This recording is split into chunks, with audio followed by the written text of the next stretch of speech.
लेकिन पाकिस्तान में लोगों की अप्रोच ऐसी हो गई है, बल्कि उन लोगों ने जिनको पैसा चाहिए होता है उन्होंने इतने बड़े बड़े रिटर्न्स कमिट कर दिए होते हैं कि वो दूसरा जेन्युइन मार्केट तो वो दे ही नहीं सकती, जेन्युइन प्रॉपर्टी तो आपको वो नहीं दे सकती, लेकिन वो लोग दे रहे होते हैं और लोग उनके पास चले जाते हैं। उसमें बेशुमार रीजन होती है, जितनी कॉस्ट होगी बढ़ेगी वो कस्टमर ही पे करेगा, उनका प्रीमियम उनकी प्राइस कहीं से कहीं पहुंच जाएगी और आप वो भर रहे होंगे।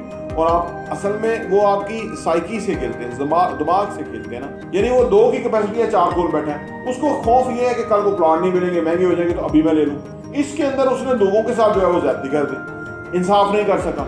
जब देखिए पैसा जो है ना, जब पैसा लोगों का बन रहा है, मुल्क के अंदर खुशहाली है, लोग जो है कमा रहे हैं, तो वो फिर लोग इन्वेस्टमेंट में पैसा लगाते हैं, वो उतनी जगहों से पैसा आके एक बड़ा पैसे में कन्वर्ट हो जाता है। और इसकी मिसाल इमरान खान साहब की जो टैक्स एमनेस्टी स्कीम और वर्टिकल बिल्डिंग्स का उन्होंने जो आगाज किया था और जिस तेजी से पाकिस्तान के अंदर पैसा आया था, एक साल में 31 अरब डॉलर जो है पाकिस्तान में आएगा।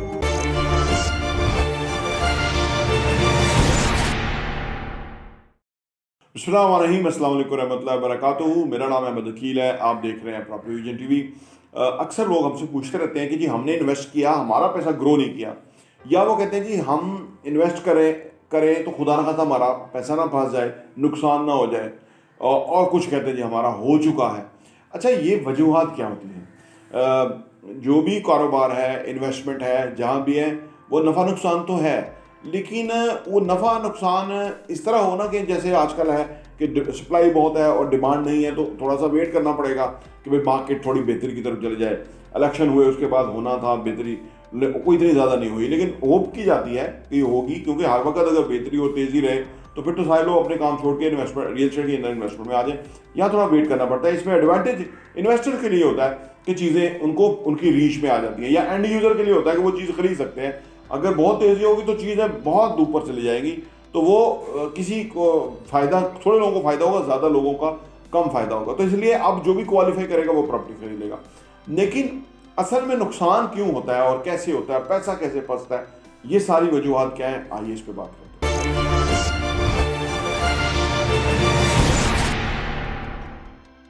Welcome back. देखिए जी, पैसा फंसने की और नुकसान होने की नंबर 1 रीजन है, वो है ग्रीड, लालच।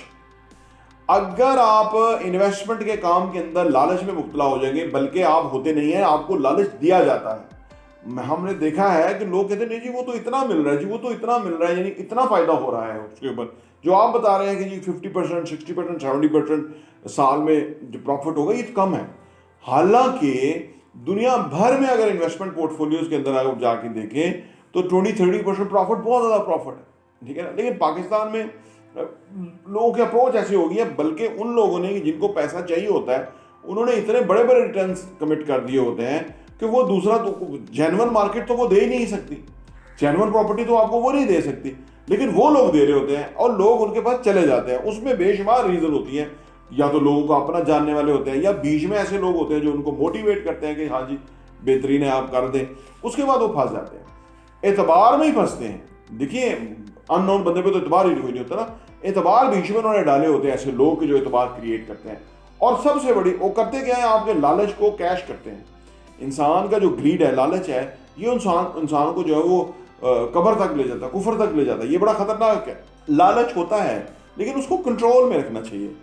इतना नहीं कि वो आप बड़े रिस्क पे चले जाएं, जहां आपको पता हो, नजर आ रहा है कि कोई तरीका नहीं है कि इतने ज़्यादा रिटर्न मिल सके, ये कमिटमेंट कर रहे हैं और आप पैसा दे देते हैं और वो फिर उस कमिटमेंट को पूरा नहीं कर सकते। इसमें बेशुमार लोगों का नंबर 1 है कि लालच की वजह से नुकसान हुआ है।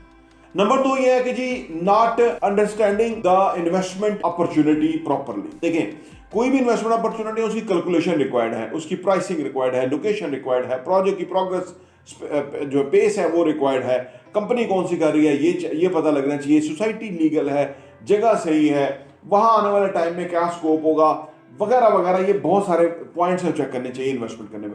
अगर आप इसको बगैर देखे हुए इन्वेस्ट करेंगे, जैसे बड़े बड़े ब्रांड्स हैं, वो बहुत बड़े बड़े आलीशान उनके एड्स आते हैं, बड़ा उनका प्रमोशनल जो है वो एक प्रेजेंटेशन है, और लोग उसमें समझ के इन्वेस्ट कर देते हैं, देखते ही नहीं है कि प्रोजेक्ट कहाँ है, मार्केट से कितना महंगा है।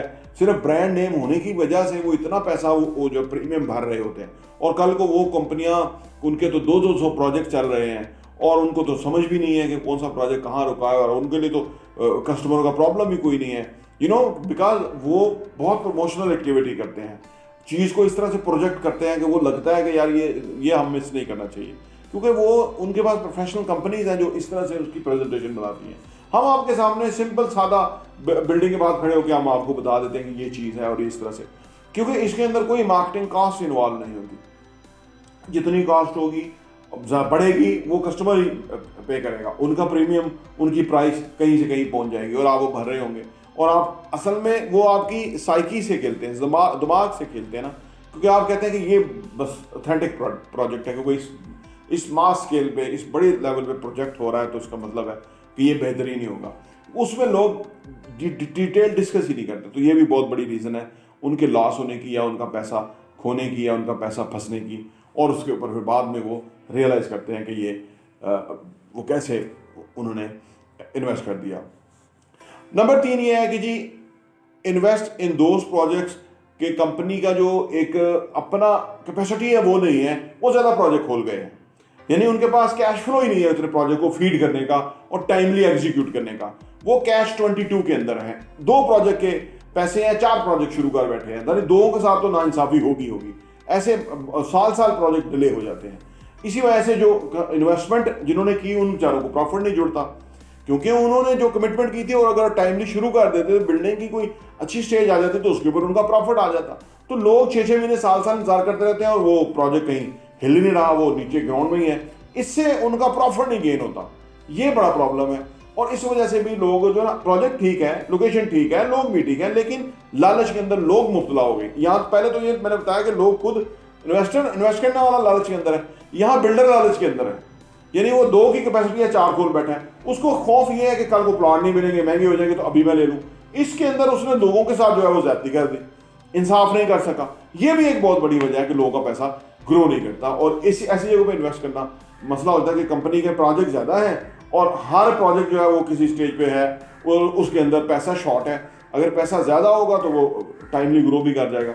ये भी एक रीज़न है कि लोगों का पैसा जो ज़्यादा जल्दी प्रॉफिट उनको नहीं बढ़ता नहीं, और उनको फ़ायदा नहीं ज़्यादा होता। नंबर 4 रीज़न है कि जी मुल्की सिचुएशन, जो हालात हैं, ये जो हालात क्रिएट किए गए जब से रजीम चेंज हुआ, तो पाकिस्तान की इकोनॉमी 6% पे ग्रो कर रही थी, स्लो डाउन करके वो सुस्त तरीन सतह पे आ गई, अब 0 पे है प्रोग्रेस।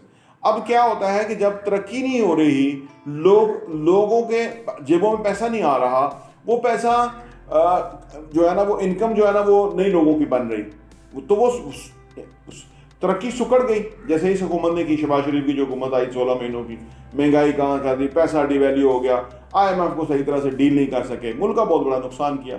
इससे भी आपका प्रॉफिटेबिलिटी में फर्क आता है। अगर वो 6% की बजाय 5%, 4% ग्रोथ रहती, उस मोमेंटम को कायम रखने में कामयाब होते, क्योंकि हुकूमत बदल दी ना, रजीम चेंज कर दी अपनी तकब्बर के अंदर, और मुल्क का नुकसान कर दिया, और खुद वो रिटायरमेंट लेके चला गया। तो वो जो है ना, ये इस वजह से भी लोगों की इन्वेस्टमेंट्स जो है ना वो डिस्टर्ब होती हैं।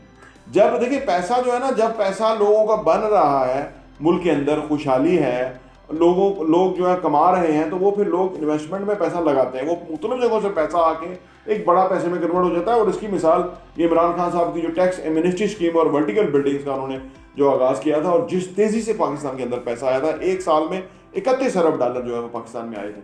जब इतना पैसा, और अब जो है वो तकरीबन 6-7 अरब डॉलर की उसमें शॉर्टेज हो गई है, वही हमारा सारा प्रॉब्लम हो गया। अब जब इतना पैसा आता है तो वो सारा खाने के लिए तो नहीं होता, वो इन्वेस्टमेंट के लिए होता है, लोग अपने एसेट्स के अंदर इन्वेस्ट करते हैं, उससे उनका जो फ़ायदा है वो होता है। जब पैसा एक जगह इकट्ठा होता है तो वो एक चैनलाइज होता है, एक प्रोसेस में लगता है, उसमें बिल्डिंग बन रही है, लोगों को जो है ना जॉब्स चाहिए मिलती हैं, ऑफिसेज खुल रहे हैं, तो वो एक पूरी इकॉनमी जो है ना उसके ऊपर इफेक्ट होता है। तो ये मुल्की सूरत हाल के साथ जो खड़वा रहा है और अभी भी इनसे नहीं संभल रहा, ये भी बहुत बड़ी रीज़न है कि इससे लोगों के प्रॉफिट नहीं बनते। तो ये कुछ रीज़न हैं कि जिसकी वजह से लोगों की प्रॉफिटेबिलिटी में इजाफा नहीं होता, लोगों के लॉस हो जाते हैं, प्रोजेक्ट फेल हो जाते हैं, उनका पैसा फंस जाता है और उनका पैसा ग्रो नहीं करता। हम आपके सामने कोशिश करते हैं कि बड़ी फेयरनेस के साथ हकायक सामने चीज़ें बातें लेके आएँ।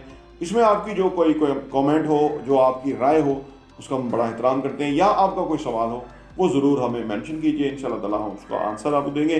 अगर वीडियो पसंद आए तो इसको लाइक भी कीजिए, चैनल सब्सक्राइब कीजिए, घंटी का बटन प्रेस कीजिए ताकि ये चैनल आगे ग्रो करे और इस कम्युनिटी के अंदर हमारे साथ और लोग जुड़ें। प्रॉपर्टी टीवी देखने का बहुत बहुत शुक्रिया।